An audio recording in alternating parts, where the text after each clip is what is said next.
Meu nome é Wellington Paiva, sou coordenador de operações aqui na PHS Brasil. Atuo há mais de 20 anos na área de tecnologia da informação. Tenho formação em gestão de tecnologia da informação com MBA em gestão estratégica de pessoas. Sou especialista em ITIL e também tenho uma certificação em segurança da informação pelo Instituto Brasileiro de Segurança da Informação. Eu já tenho um case para apresentar sobre segurança da informação. A história que eu vou contar mostra que segurança da informação é um processo muito importante dentro de uma empresa e que, apesar de ter relação com a tecnologia da informação, não é só isso que está envolvido nesse processo. Houve um caso, há alguns meses atrás, em um cliente da nossa empresa, onde houve vazamento de dados causado por um colaborador. E a minha intenção aqui, nesse case, é explicar quais foram as ações tomadas pela nossa equipe e o que nós passamos como recomendação para esse cliente, baseado em confiança zero, para evitar que essa situação ocorresse novamente.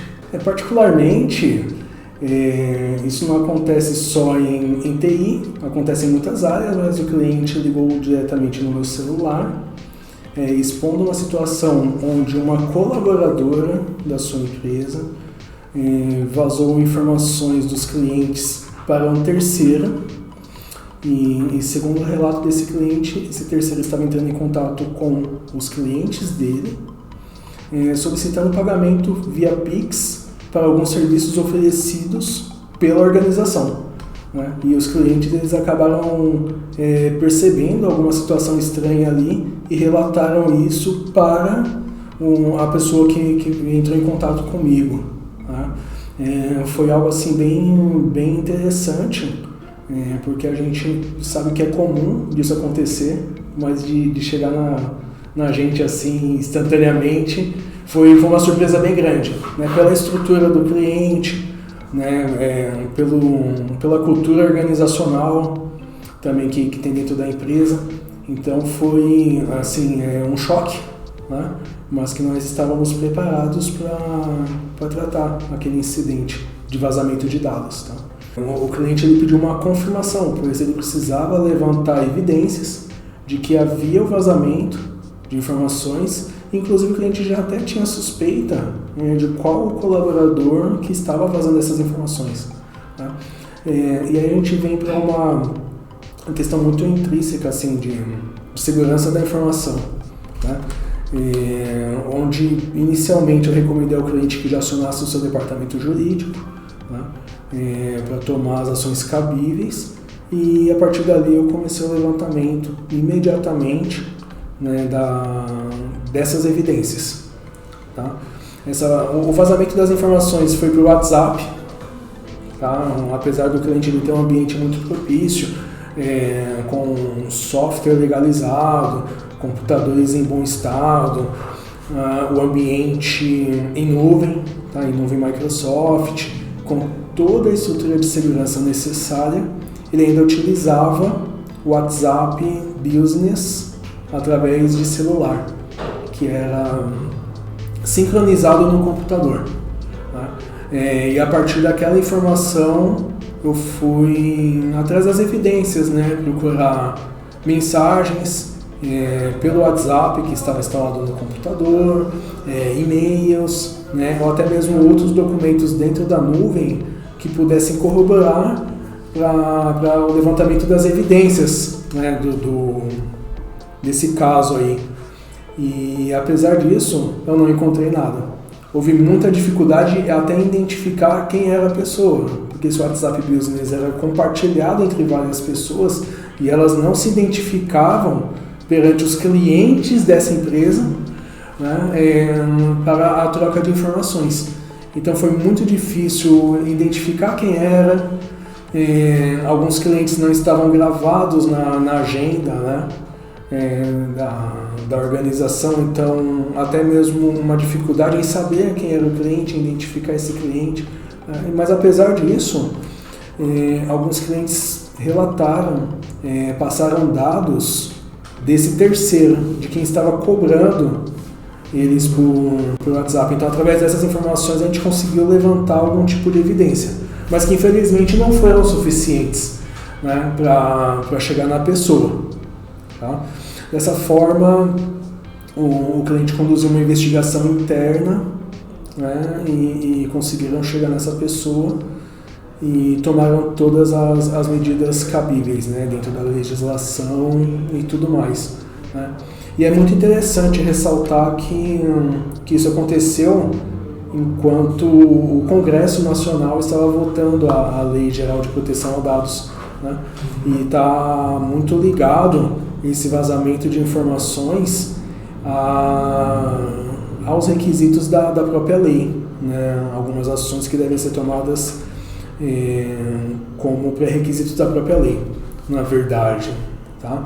Mas os dados eles são muito importantes. E esse cliente ele lidava com dados pessoais, né? Eram dados estritamente pessoais. Né? Era um atendimento de empresa para o cliente final, não de empresa para empresa. Teve esse momento, né, que veio aquela luzinha na cabeça, né, quando a forma como nós lemos as mensagens do WhatsApp, né, e quando o cliente relatou quem era. Né? Então ele teve um hiato, né? Apesar de ser dentro do horário comercial, esse colaborador está dando atenção totalmente ao cliente ali, nós percebemos que houveram mensagens apagadas. Tá? E percebemos também que ela não soube explicar o motivo pelo qual isso aconteceu. E também não houve uma preocupação dela em procurar ou dar uma satisfação para o cliente. Falar, olha cliente, eu vou resolver a sua situação, vou verificar internamente o que aconteceu e retorno para você. Não houve nada disso. Então, a partir dessa evidência, conseguimos identificar quem era a pessoa responsável por aquele telefone do WhatsApp e confrontamos essas evidências com o colaborador que acabou entregando o fato, né, que realmente aconteceu. Assim, qual foi a ação do nosso cliente perante o colaborador? Né, primeiramente, houve o desligamento por justa causa. Né? E aí, demais medidas trabalhistas, né, e jurídicas não me informaram, não cheguei nesse grau de profundidade. Né? Quanto ao cliente do nosso cliente, é muito interessante, nenhum deles pagou nada. Né? Esses clientes eles já estavam muito acostumados a receber a cobrança de uma forma. Era sempre por pessoa jurídica, seja um boleto, né, seja um depósito identificado, seja o próprio Pix. Era sempre para pessoa jurídica. Então, o próprio cliente final lá na ponta, ele já tinha uma cultura de realizar os pagamentos de uma determinada maneira para o prestador de serviços, né? Então, isso foi bem interessante. Os clientes relataram que acharam esquisito. Né? Essa denúncia veio a partir daí. Infelizmente, não foi detectado proativamente pelo nosso cliente. E é muito difícil de detectar dessa forma. Então, sempre tem que vir um relato externo mesmo. Né? Então, o padrão de trabalho do nosso cliente na relação comercial com os clientes deles gerar essa estranheza quando alguma coisa ali diferente aconteceu. Né? O que foi essa coisa diferente? Uma outra pessoa se passando pelo meu cliente pedindo pagamento para uma conta de pessoa física. Né? Então, esse foi aquele diferente, aquilo que foi fora do padrão do que já era exercido na relação comercial. Né? Então, os próprios clientes lá tiveram esse insight mesmo, né? Nossa, mas calma aí, eles nunca me pediram uma cobrança assim. Será que eu devo fazer? Olha, eu vou confirmar com eles primeiro. Porque normalmente não entram em contato comigo me pedindo um pagamento. Eu entro em contato para fazer o pagamento. Né? Então o contato é sempre meu. E isso é uma boa prática. Né? É uma boa prática que é de mercado. Né? Dificilmente alguém vai entrar em contato com você, ou melhor, dificilmente uma empresa idônea, né, uma pessoa idônea vai entrar em contato com você pedindo seus dados pessoais ou dados financeiros. Né? Normalmente você entra em contato com a empresa para fazer alguma operação. E quando você entra em contato, né, com a certeza da empresa, aí você já tem já está resguardado, né? Já tem toda aquela política da empresa a qual você entrou em contato, né, para proteger os seus dados. Tá? Mas nunca esse contato é ativo, é sempre receptivo. Mediante toda essa situação, o que nós tiramos como lições aprendidas desses cases, primeiro, há uma regra em segurança da informação chamada confiança zero, onde você dá privilégios mínimos, porém necessários para um colaborador exercer as suas atividades. Tá? Então, acima de tudo, nós temos que basear os ambientes dos clientes dentro desse esquema de privilégio mínimo, confiança zero. O que ficou como recomendação para o cliente foi, primeiramente, relacionado à tecnologia da informação, implementação de um firewall, tá, em todas as unidades da empresa dele. Tá? Esse firewall aí, ele vai trazer uma filtragem dos dados que entram e saem da internet da empresa, né? E através dele a gente consegue aplicar um controle de navegação de internet, onde a gente pode bloquear, por exemplo, o WhatsApp de qualquer forma, pois eu não consegui identificar dentro do cliente durante essa investigação se houve utilização de outro WhatsApp diferente daquele da clínica. Da maneira que estava, eu poderia colocar qualquer WhatsApp ali e trocar essas informações. Então o firewall vai proteger bastante com isso daí, inclusive algumas tecnologias de firewall que foi indicada para esse cliente, eles conseguem detectar o que foi digitado dentro de determinadas páginas de internet. Tá? Então, como recomendação de segurança, nós sugerimos esse firewall para bloquear acesso ao WhatsApp e outras redes sociais que possam ter vazamento de dados, e-mails que não são os e-mails corporativos, como Gmail, Hotmail, né, para evitar vazamento de dados corporativos, né, por espionagem corporativa mesmo, e também bloqueio daqueles sites que são distração, né, melhorando a produtividade também dos colaboradores dele ali. Tá? Mas isso só não era suficiente. Né? Então o que nós indicamos? Uma plataforma para a utilização do WhatsApp de forma corporativa. Essa plataforma ela mantém as informações com controle de fluxo dentro do cliente, né, em poder do cliente, essas informações, facilita a identificação dos colaboradores, mantém o histórico dos clientes, né, e há também o controle de expressões, ou seja, qualquer palavra ou qualquer expressão utilizada, seja pelo cliente, seja pelo colaborador, que não são condizentes com a política da empresa, elas emitem alertas, são bloqueadas, né? Então melhora bastante aí o atendimento, além de identificar cada ponta ali. Tá? Então as duas principais recomendações tecnológicas foram um firewall e uma plataforma de WhatsApp corporativo. Isso resolve o problema? Não vai resolver totalmente o problema, porque o colaborador ele ainda pode tirar uma fotografia, por exemplo, de uma tela de computador com o próprio celular. Então, nesse caso, a gente acaba indicando também políticas de segurança da informação, treinamentos para os colaboradores utilizarem corretamente os equipamentos de TI, as ferramentas de trabalho, né? E em alguns casos, até mesmo política para evitar o uso do celular pessoal.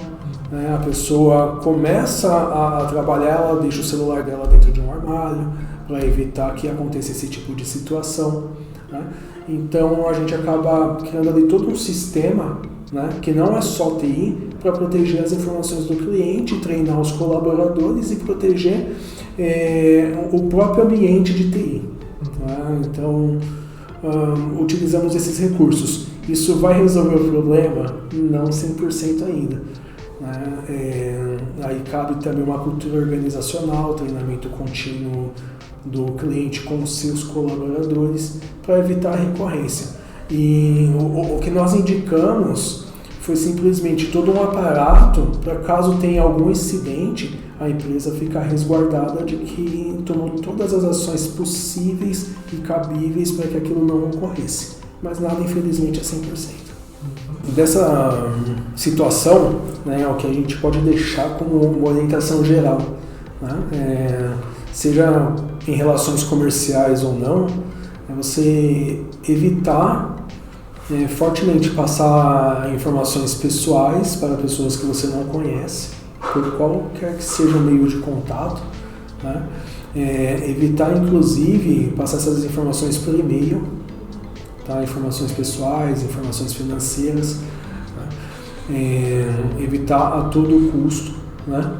E sempre que perceber algo de diferente numa relação comercial onde pedem ou passam informações que normalmente não fazem parte do seu padrão de atendimento, procurar um outro canal para confirmar se essa operação é idônea da empresa ou não, né? Acho que é o recado mais importante. Se a gente for pegar também como lição, o ponto mais fraco da segurança da informação é o ser humano. É o ser humano. Você pode ter um ambiente todo customizado, com todo o investimento necessário em segurança, em disponibilidade, mas lá na ponta tem um ser humano que, se não for bem orientado, não for bem treinado, ele pode, sem querer, clicar em algum link no e-mail, passar alguma informação por telefone, né, que não deveria passar.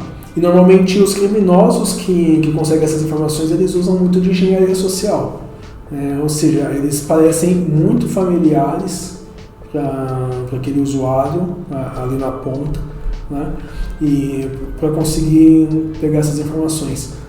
Tá? Então, uma recomendação que eu deixaria é assim: perceba qualquer coisa diferente do que você está acostumado a fazer no dia a dia, numa relação comercial com uma empresa, numa relação pessoal mesmo, já começa a estranhar. Já começa a estranhar e tentar confirmar por outros meios se aquilo ali é verídico ou não. E também, assim, agradeço, né, a toda a atenção dispensada nesse vídeo até aqui, né, por quem chegou até o final. Se esse conteúdo for relevante, né, compartilhe aí nas suas redes sociais, compartilha no YouTube, que são informações importantes, né, e não deixa de seguir a PHS Brasil nas redes sociais, no YouTube, que sempre a gente tem informação muito bacana aqui.